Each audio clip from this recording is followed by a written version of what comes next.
నమస్కారం, NSTV news కి స్వాగతం. హెడ్లైన్ చూద్దాం.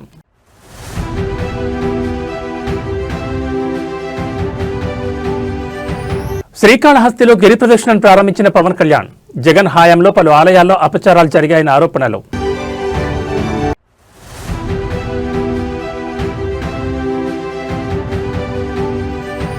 లక్షెట్టిపేట మున్సిపల్ కౌంటింగ్ లో హైడ్రామా. బ్యాలెట్ బాక్స్ కు సీల్ లేకపోవడంతో అభ్యర్థుల ఆందోళన.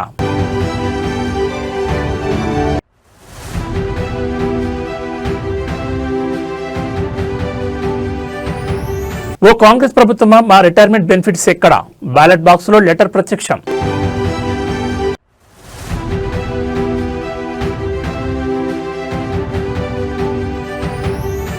చిత్తూరు శివార్లో ఘోర ప్రమాదం. కారుపై పడ్డ కంటైనర్, సాఫ్ట్వేర్ ఉద్యోగి దుర్మరణం.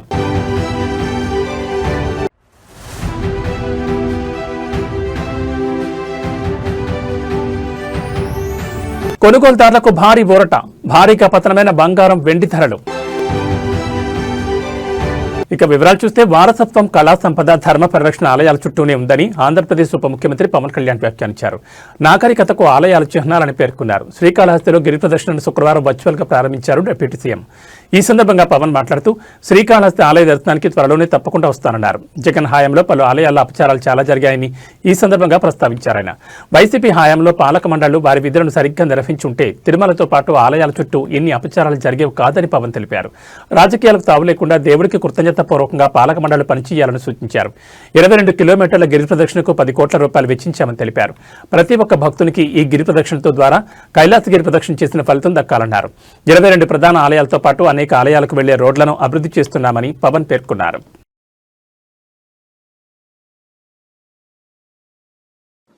మీ పర్మిషన్ తో స్టార్ట్ చేస్తాం సార్. నమస్కారం సార్, మీ పర్మిషన్ తో స్టార్ట్ చేస్తాం. కైలాసగిరి ప్రదక్షిణ మార్గం ప్రారంభోత్సవానికి వచ్చేసినటువంటి గౌరవ ఉప ముఖ్యమంత్రి వర్యులు గారికి,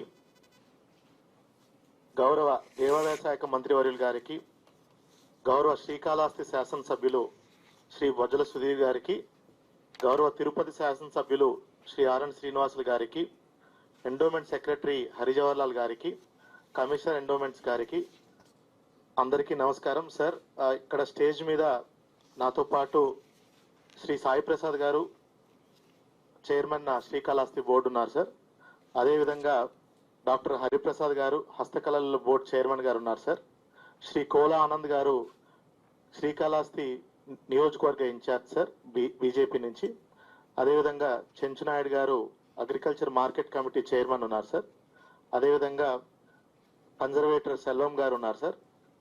ఈఓ శ్రీకాళహస్తి బాపిరెడ్డి గారు ఉన్నారు సార్. మిగతా అధికారులు, అదేవిధంగా సార్ ధర్మకర్త మండలి సభ్యులందరూ కూడా ఇక్కడ హాజరయ్యారు సార్.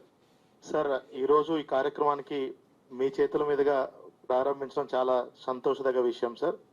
సార్, సుమారుగా 22 కిలోమీటర్లు కలిగినటువంటి ఈ గిరి ప్రదక్షిణ మార్గం భక్తులందరికీ కూడా ఎంతో దీన్ని స్వాధీనపరచుకోవడానికి మన ప్రభుత్వం వచ్చిన ఎమ్మటే సుమారుగా 9,80,00,000 రూపాయలతో బ్యాలెన్స్ రోడ్ అంతటి కూడా సీసీ వేయించి మొత్తానికి 22 కిలోమీటర్లు కూడా భక్తులందరికీ అందుబాటులోకి తీసుకురావడం జరిగింది సార్. ముఖ్యంగా సార్, మనకి స్వామి అమ్మవార్లు ప్రతి కనుమ పండుగ నాడు, అదేవిధంగా మనకి శివరాత్రి వేడుక నాడు స్వామి అమ్మవార్లని ఈ గిరి ప్రదక్షిణ మార్గాన్న తీసుకెళ్తారు సార్. అదేవిధంగా మనకి ప్రతి నెల కూడా పౌర్ణమి సందర్భంగా భక్తులు ఎక్కువ మంది దీన్ని వాడుకుంటా ఉంటారు సార్. గత శివరాత్రి నాటికి సుమారుగా 35,000 మంది భక్తులు ఆ ఒక్క రోజునే ఈ గిరి ప్రదక్షిణ మార్గం ద్వారా. ఏపీ ముఖ్యమంత్రి చంద్రబాబు డిప్యూటీ సీఎం పవన్ కళ్యాణ్ దూషించిన అంశానికి సంబంధించి మాజీ మంత్రి వైసీపీ నేత పేర్ని నానిపై మచిలీపట్నం ఎనుగుదురుపేట పోలీసులు కేసు నమోదు చేశారు. ఈ కేసును కొట్టివేయాలని కోరుతూ ఏపీ హైకోర్టులో పేర్ని నాని క్వాష్ పిటిషన్ వేశారు. ఈ పిటిషన్ను నిన్న విచారించిన హైకోర్టు పేర్ని నానికి నోటీసులు ఇవ్వాలని ఆదేశించింది. పేర్ని నానిపై నమోదైన కేసులు 7 ఏళ్ల లోపు శిక్షకు సంబంధించినవేనని క్రిమినల్ ప్రొసీజర్ కోడ్ సెక్షన్ 35(3) ప్రకారం ఆయనకు నోటీసులు ఇచ్చి విచారణ కొనసాగించాలని ఆదేశాలు జారీ చేసింది. పేర్ని నాని క్వాష్ పిటిషన్ కొట్టివేసింది. తదుపరి విచారణను మార్చి 12వ తేదీకి వాయిదా వేసింది. 550 కోట్ల రూపాయలతో మెడికల్ కాలేజీ కడతామేంటి అంటే మాట చెప్పటం, శంకుస్థాపన చేయటం, ఓపెన్ చేయటం, ఇవన్నీ కూడా జగన్ చూస్తే మనకు ఒకటే అనిపిస్తుంది. 14 ఏళ్ళు 15 ఏళ్ళు 20 ఏళ్ళు 25 ఏళ్ళు ముఖ్యమంత్రి చేసి ఏంటి తగలేను 5 ఏళ్ళు 4 ఏళ్ళు చాలు కాదు. ఏంటి ఎవరికి శాశ్వతం కాదు పదవి అనేది. ఎవరైనా ఎప్పటికప్పుడు మాజీ అవ్వాల్సిందే. కానీ ఉన్నప్పుడు ఏం చేశాం? 10 మందికి గుండెల్లో నిలిచేట్టుగా చేశామా? ఈ రాష్ట్రంలో గుర్తుండిపోయేట్టుగా చరిత్రలో మంచిగా మన గురించి ఒక్క మాట అన్నా ఉండేట్టుగా బతికామా అనేది జగన్ చూసి నేర్చుకోవాలి ఎవడైనా. మొన్న చెప్పాను, మళ్ళీ చెప్తున్నాను, చిన్నోడు అయిపోయాడు నాకన్నా. లేకపోతే 2 కాళ్ళకి నమస్కారం, పాదాభివందనం. ఈ ఊరిని ఇంత గుండెల్లో బందర్కి యూనివర్సిటీ ఇచ్చా అంటే రాజశేఖర రెడ్డి గారు ఇచ్చారు. సగం గ్రామాలకి దాదాపుగా 17 నుంచి 18 గ్రామాలకి తాగుతాకి గుక్కడి నీళ్లు కావాలంటే మంచిళ్ళు ఇచ్చినవాడు రాజశేఖర రెడ్డి. ఇళ్ల స్థలాలు కావాలంటే 25,000 మందికి, ఇల్లు లేని నిరుపేదలకి 25,000 మందికి ఇళ్ల స్థలాలు ఇచ్చాడు. ఆయన కాళ్ళకి నమస్కారం. బాబు, ఆ విజయమ్మ గారి కన్నా వేళ విశేషం. ఎంతమంది గుండెల్లో ఆంధ్రప్రదేశ్ రాష్ట్రం భూమి మీద బతికున్నంత వరకు ఖచ్చితంగా జగన్మోహన్ రెడ్డికి ఒక బంగారు అక్షరాలతో చరిత్రలో మాత్రం ఒక పేజీ మాత్రం ఉంటది. ఇది చాలు. అటువంటి నాయకత్వంలో నేను ఈయన అందరం ఆ జెండా మోసినందుకు కాలరెడ్డి తిరుగుతాం. చచ్చే వరకు కూడా గర్వంగా బతుకుతాం. ఆంధ్రప్రదేశ్ విద్యా వ్యవస్థపై కూటమి ప్రభుత్వం అనుసరిస్తున్న తీరును మాజీ మంత్రి వైఎస్ఆర్సీపీ ఎమ్మెల్సీ బొత్స సత్యనారాయణ తీవ్రంగా తప్పుపట్టారు. విద్యాశాఖలో బకాయిలు మరియు విద్యా సంస్థల నిర్వహణపై మంత్రి లోకేష్ చేస్తున్న ప్రకటనలకు ఆయన కౌంటర్ ఇచ్చారు. మంత్రి చెప్తున్నట్లుగా తాము 5,000 కోట్ల బకాయిలు పెట్టలేదని బొత్స స్పష్టం చేశారు. నేను చెప్పేది ఈనాడు పత్రిక లెక్కలు, ఎన్టీఆర్ భవన్ లెక్కలు కాదు.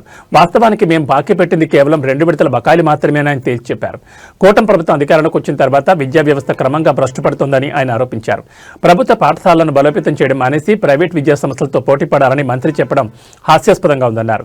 విద్యా దీవెన, వసతి దీవెన వంటి పథకాల అమల్లో జాప్యం జరుగుతోందని, దీనివల్ల వేలాది మంది విద్యార్థులు ఇబ్బందులు ఎదుర్కొంటున్నారని ఆయన ఆవేదన వ్యక్తం చేశారు.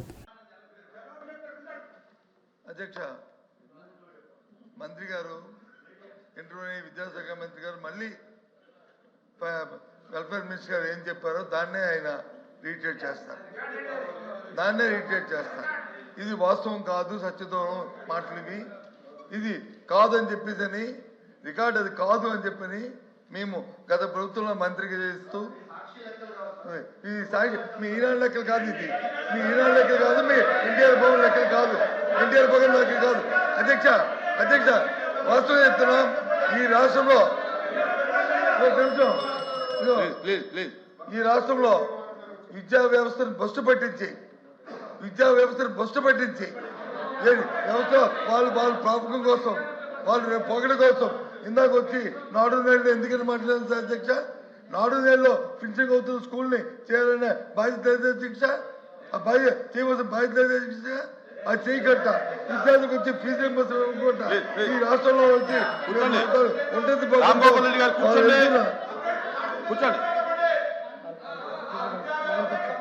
వాళ్ళ నేపథ్యంలో గత ప్రభుత్వంలో వచ్చి బకాయిలు పెట్టి ఈరోజు వచ్చి ఈ రకంగా చేస్తూ విద్యా వ్యవస్థ బస్సు నేపథ్యంలో అధ్యక్ష ఈ ప్రభుత్వంలో న్యాయం జరుగుతుంది, విద్యా వ్యవస్థ వచ్చి మనుగడ పొందుతుందని ఏ విధంగా ఏ ఒక్క ప్రజలకు కూడా విశ్వాసం లేదో అధ్యక్ష. వాళ్ళు ఏ అబద్ధాలు చెప్పుకుంటారో ఏమి చెప్పుకోమని అధ్యక్ష. ఎందుకంటే ప్రభుత్వంలో వాళ్ళు చేసి ఉండి కూడా ఇంత బ్లంట్గా ఆ రకంగా ఆ సత్యదూరం మాట్లాడుతుంటే రికార్డు చెప్తాను.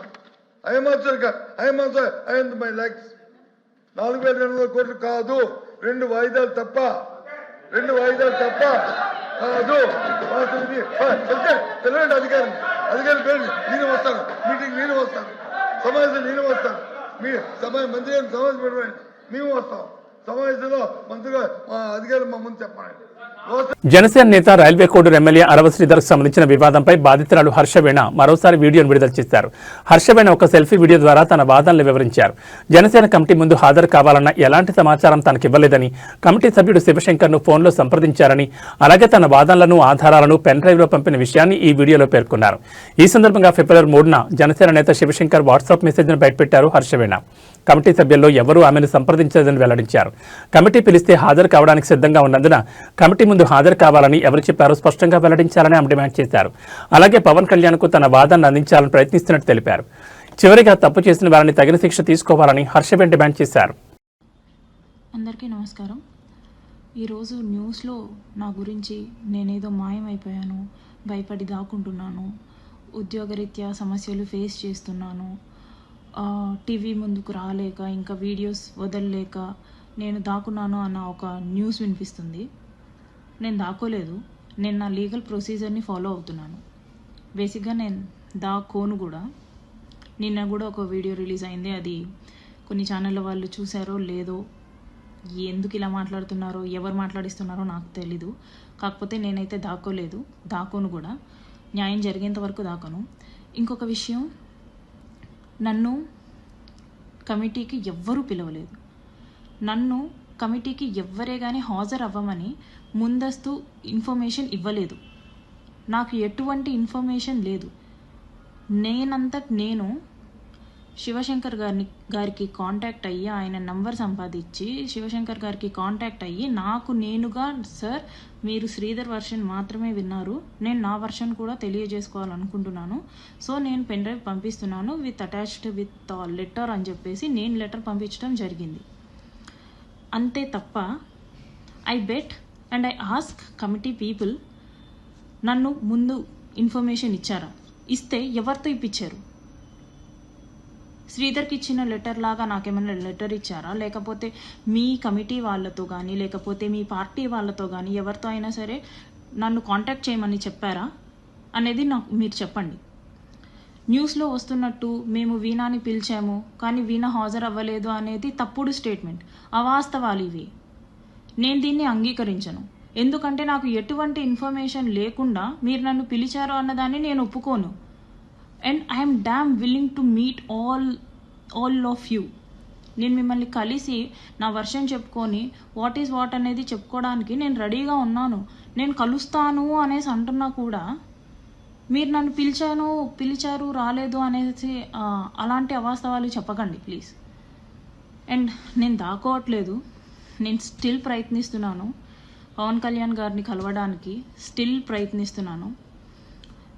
మీరు చెప్పినట్టు, నేను చెప్పినట్టు, శ్రీధర్ చెప్పినట్టు ఇది మా వ్యక్తిగత సమస్య. కాకపోతే కొంతమంది రాజకీయ రాబందులు దీన్ని పాలిటిక్స్ చేస్తున్నారు. అధికారం ఉంది కదా అని చెప్పేసి వాళ్ళు కంప్లీట్ అధికారం చూపిస్తున్నారు.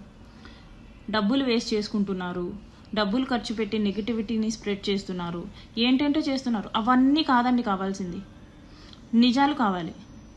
కమిటీ వాళ్ళు ఎంత టైం అయినా తీసుకోండి, కానీ నిజం మాత్రమే చెప్పండి, అబద్ధాలు చెప్పకండి. I really pray all of you, I really please all of you, నిజాలు మాత్రమే మాట్లాడుకుందాం. నాకు శ్రీధర్కి జరిగింది మాత్రమే మాట్లాడుకుందాం. నా ఉద్యోగం అంటారా, నా పరువు అంటారా, నేను ఇంతకంటే దిగజారడానికి ఇంకేం మిగల్లేదు. కాబట్టి నేను అన్ని వదులుకున్న తర్వాతే నేను ఇక్కడికి వచ్చాను. కాబట్టి నేను భయపడను. నాకు జస్టిస్ జరిగే విషయంలో నేను భయపడను. నేను ముందుకు వెళ్తాను ఖచ్చితంగా.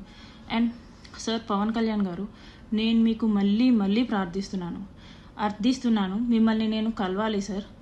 మీకు ఎంతవరకు నిజం తెలుసో, ఎంతవరకు మీరు ఈ విషయం గురించి పట్టించుకుంటున్నారో నాకు తెలియదు. కానీ నేను ఒక బాధపడిన మహిళగా నేను మిమ్మల్ని నమ్ముతున్నాను, మీరు నాకు న్యాయం చేస్తారనేసి. ఎందుకంటే మీకు ఉమెన్ మీద ఎటువంటి రెస్పెక్ట్ ఉందో, ఎన్ని సిచ్యువేషన్స్లో ఉమెన్ గురించి మీరు బాధపడ్డారో అదంతా నాకు తెలుసు. అవన్నీ మేము చూస్తూ పెరిగామండి. అలాంటిది మన పార్టీ నుంచి, మన ఎమ్మెల్యే నుంచి, మీ డిపార్ట్మెంట్ అయిన నాకు అన్యాయం జరిగింది. అటు శ్రీధర్ చెప్పుకోవాల్సింది మీకే, ఇటు నేను చెప్పుకోవాల్సింది మీకే. కాబట్టి మీరే ఇద్దరి వర్షన్స్ వినండి. ఎవరిది తప్పు ఉంటే వాళ్ళని శిక్షించండి, ఎవరి వైపు న్యాయం ఉంటే వాళ్ళకి జస్టిస్ చేయండి. ఇది ఒక్కటే నేను కోరుకుంటున్నాను. అండ్ ఎవరైనా సరే ఒక అమ్మాయి గురించి ఆలోచించేటప్పుడు మీ ఇంట్లో కూడా అమ్మాయిలు ఉంటారు అనేసి ఆలోచించండి. నెగిటివిటీ స్ప్రెడ్ చేయడం కాదు. ఒక అమ్మాయి బయటికి వచ్చి ఇంత చెప్తుంది, ఎందుకు చెప్తుంది అనేసి అయినా సరే ఆలోచించండి ప్లీజ్. అమ్మాయికి ఏం సరదా కాదు, మీ అందరి ముందు ఒక టాపిక్ అవ్వాలనేసి ఎవరికీ ఉండదు. So I please every one what అనేసి ఆలోచించండి. And I request committee members రిపోర్ట్ని అయితే జెన్యూన్గా ఇవ్వండి. ఐ బెగ్ జెన్యూన్గా ఇవ్వండి ప్లీజ్. మంచిర్యాల జిల్లా లక్షెట్టిపేట మున్సిపాలిటీ ఎన్నికల కౌంటింగ్లో గందరగోళం నెలకొంది. 3వ వార్డుకు సంబంధించిన బ్యాలెట్ బాక్సుకు సీల్ వేసలేదు. ఇది గమనించిన బీజేపీ, బీఆర్ఎస్ ఇతర అభ్యర్థులు ఆందోళన దిగారు. కాంగ్రెస్ అభ్యర్థులు అక్రమాలకు పాల్పడ్డారంటూ ఎన్నికల అధికారులతో అభ్యర్థులు వాగ్వాదానికి దిగారు. కౌంటింగ్ నిలిపివేసి సీసీ ఫుటేజ్ ద్వారా క్లారిటీ ఇవ్వాలని డిమాండ్ చేశారు. పేపర్ సీల్ కాదు సార్, ఇది ఎందుకు మీరు దానికి సమాధానం చెప్పండి. మిగతా 14 వార్డులలో క్లాత్ ప్యాకింగ్ వచ్చింది, ఒక 3వ వార్డులో ఎందుకు క్లాత్ ప్యాకింగ్ రాలే? మా ఆబ్జెక్షన్ మీరు సమాధానం చెప్పండి. మా ఆబ్జెక్షన్ మీరు సమాధానం చెప్పిన తర్వాతనే కౌంటింగ్ స్టార్ట్ చేయండి. దద్దమ్మలాగా చదువుకు ట్రైనింగ్ ఉండదా? ఎలక్షన్ ట్రైనింగ్ ఉండదా? చూడండి, పేపర్ సీల్ తో సంబంధం లేదు. అక్కడ క్లాత్ ప్యాకింగ్ దానికి కూడా ఉంటుంది. చూడండి, క్లాత్ ప్యాకింగ్ దానికి కూడా ఉంది, క్లాత్ ప్యాకింగ్ చూడండి. అది చూడండి, క్లాత్ ప్యాకింగ్ దానికి కూడా ఉంది. ఈ 2 బాక్స్లకు ఎందుకు చెప్పండి. ఈ 2 బాక్స్లకు ఎందుకు క్లాత్ ప్యాకింగ్ ఉండదు? ఎందుకుండదు సార్ తేడా? మరి దీనికి ఎందుకు చేయలేదు అంటున్నాం మేము. ఈ 2 బాక్స్లకు ఎందుకు చేయలేదని క్వశ్చన్ చేస్తున్నాం. చెప్పండి, ఈ 2 బాక్స్లకు ఎందుకు చేయలేదు క్వశ్చన్ చేస్తున్నాం మేము. చూపించండి అప్ టు డేట్. అరే వట్టిదే కావచ్చు సార్, అది వట్టిదే కావచ్చు. సార్ అది వట్టిదే కావచ్చు. దీనికైనా మార్కింగ్ ఇచ్చుకున్నారా? 3వ వార్డు గిట్ట మాకు తెలియాలని. తెలంగాణ మున్సిపల్ ఎన్నికల ఫలితాల్లో ఆసక్తికర సన్నివేశం చోటు చేసుకుంది. నల్గొండ జిల్లాలో స్వతంత్ర అభ్యర్థిగా పోటీ చేసిన ఓ ట్రాన్స్జెండర్ విజయం సాధించారు. జిల్లాలోని చిట్యాల మున్సిపాలిటీలో 1వ వార్డు నుంచి ట్రాన్స్జెండర్ సుధాకర్ పోటీ చేశారు. ఎన్నికల ప్రచారంలో మున్సిపాలిటీ అభివృద్ధి లక్ష్యంగా సుధాకర్ ఇచ్చిన హామీలు ఓటర్లను ఆకట్టుకున్నాయి. దీంతో కాంగ్రెస్, బీఆర్ఎస్, బీజేపీ అభ్యర్థులను కాదని ఓటర్లు సుధాకర్ను గెలిపించుకున్నారు.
అక్క నమస్తే. 6వ నెంబర్ ఉంగరం గుర్తు మర్చిపోవద్దు అక్క. తప్పకుండా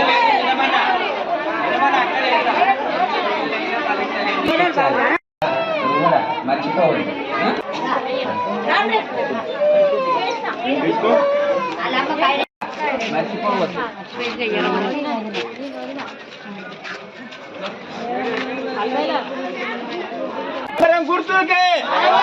ఉంగరం గుర్తుకే గుర్తుంచుకో.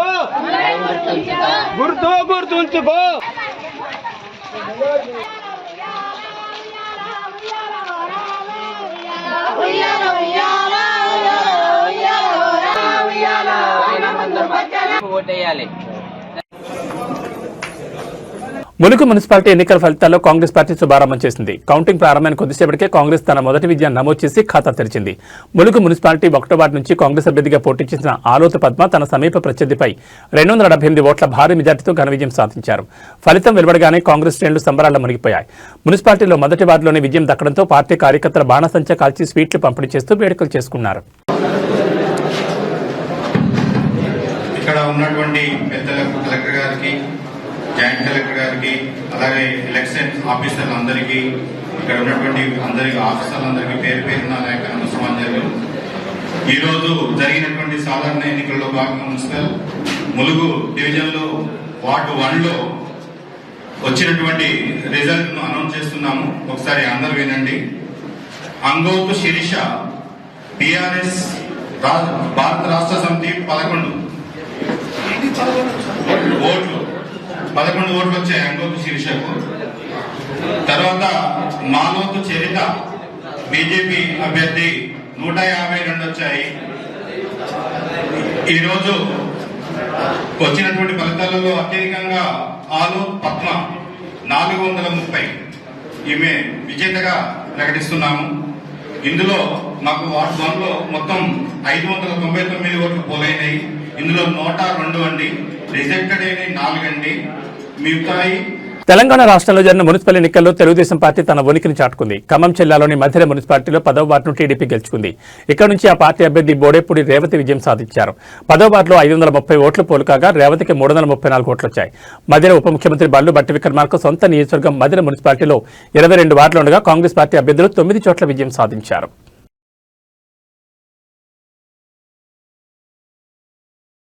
మున్సిపల్ ఎన్నికల కౌంటింగ్ వేళ కాంగ్రెస్ ప్రభుత్వంపై అసంతృప్తి బయటపడింది. రిటైర్మెంట్ బెనిఫిట్స్ అందించకుండా రేవంత్ సర్కార్ చేస్తున్న జాప్యంపై నిరసన తెలుపుతూ బ్యాలెట్ బాక్సులో ఓ లెటర్ ప్రత్యక్షమైంది. ఓ కాంగ్రెస్ ప్రభుత్వమా మా రిటైర్మెంట్స్ బెనిఫిట్స్ ఎక్కడా అంటూ అందులో పెన్షనర్లు ప్రశ్నించారు. సూర్యాపేట మున్సిపాలిటీలోని 47వ వార్డులోని బ్యాలెట్ బాక్సులో ఓట్లను లెక్కిస్తుండగా ఈ లెటర్ బయటపడింది. అందులో ఓ కాంగ్రెస్ ప్రభుత్వమా మేం రిటైర్మెంట్ అయి 15 నెలలు గడిచింది, మాకు రావాల్సిన మీరు చెల్లించాల్సిన డబ్బులు ఏ ఒక్క పైసా కూడా ఇవ్వలేదు, అనేక ఇబ్బందులు పడుతూ అనారోగ్యం పాలవుతున్నాం, ఆసుపత్రిలో మెరుగైన వైద్యం చేయించుకోలేక ఇప్పటి వరకు 62 మంది చనిపోయారు, అందుకే బాధతో మేము చనిపోకముందే మా డబ్బులు మాకు ఇవ్వాలని ప్రభుత్వాన్ని వేడుకుంటున్నామని ఆ లేఖలో ఉంది. ఈ లెటర్ ఇప్పుడు వైరల్ గా మారింది.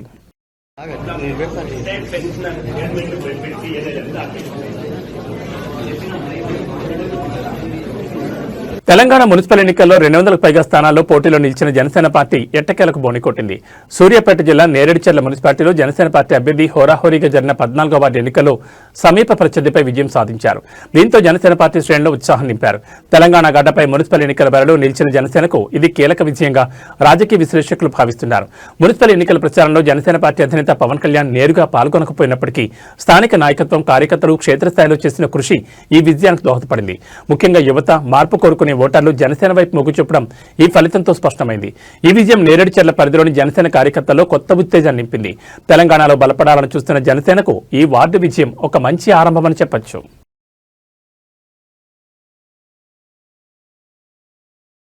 ఏపీలో ఘోర రోడ్డు ప్రమాదం చోటు చేసుకుంది. కారు కంటైనర్ ఢీకొన్న ఘటనలో సాఫ్ట్వేర్ ఉద్యోగి దుర్మరణం చెందారు. ఈ ప్రమాదంలో కారు పూర్తిగా నుచ్చునుచ్చైంది.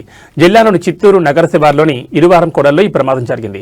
తిరుపతి నుంచి బెంగళూరు వైపు వెళ్తున్న కారుపై కంటైనర్ పడడంతో సాఫ్ట్వేర్ ఉద్యోగి మరణించారు. కారు పూర్తిగా అణిగిపోయింది. మృతుడిని గుడిపాల మండలం రామాపురం చెందిన అనుదీప్గా గుర్తించారు. స్థానికుల సమాచారంతో ఘటనా స్థలానికి చేరుకున్న పోలీసులు సహాయక చర్యలు చేపట్టారు. కారు కంటైనర్ కింద ఇరుక్కుపోవడంతో దాన్ని తొలగించడం కష్టతరంగా మారింది. ఈ ప్రమాదంపై పోలీసులు కేసు నమోదు చేసుకుని దర్యాప్తు చేస్తున్నారు. ప్రమాద తీవ్రతను చూసిన పోలీసులు కారులో 6 ఉండి ఉంటారని భావించారు. దాన్ని కంటైనర్ కింద నుంచి వెలికి తీశాక ఒక మృతదేహం మాత్రమే లభ్యమైనట్టు తెలిపారు.